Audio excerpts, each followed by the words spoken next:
องค์การจะตั้งมหาชนสหพันธ์กรรมบาลแขวงที่มาจาก8แขวงภาคใต้และภาคกลางร่วมกันแข่งขันกีฬาเปตองมิตรภาพสำหรับแขวงสะละวัน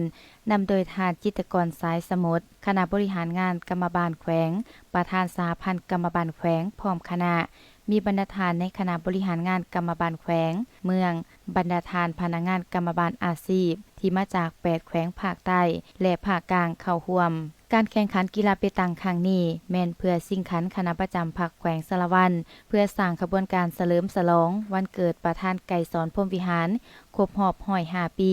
และทั้งเป็นการสร้างความสามัคคีหักแพงไมตรีจิตมิตรภาพอันดูดดื่มระหว่างสหพันธ์กรรมบาลที่มาจาก8แขวงภาคใต้และภาคกลางเป็นต้นสหพันธ์กรรมบาลแขวงไสสมบูรณ์แขวงบริคำไซ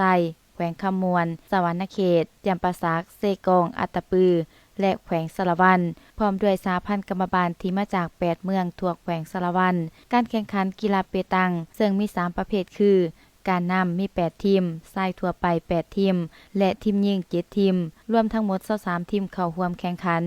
ผ่านการแข่งขันคัดเลือกเข้ารอบและสอกหาทีมที่มีฝีมือดีและมีพลิกไว้ท่ามกลางเสียงเชียร์จากขอบสนามจนถึงเวลาสุดท้ายเห็นว่าชนะเลิศรุ่นการนำได้แก่สหพันธ์กรรมบาลแขวงสะหวรรณเขตได้ขัน1หน่วยพร้อมเงินสด 700,000 กีบที่2ได้แก่แขวงจำปาสักได้รับเงินสด 500,000 กีบและอันดับที่3ได้แก่สะละวันคำมวนรับเงินสด 300,000 กีบส่วนรุ่นชายทั่วไปชนะได้แก่ทีมสหพันธ์กรรมบาลแขวงเซกองได้รับขัน1หน่วยพร้อมเงินสด 700,000 กีบที่2ได้แก่แขวงสะละวันเงินสด 500,000 กีบอันดับที่3ได้แก่จำปาสักขมวนรับเงินสด 300,000 กีบรุ่นยิ่งชนะเลิศได้แก่ทีมสหพันธ์กรรมบาลแขวงบริคำไซ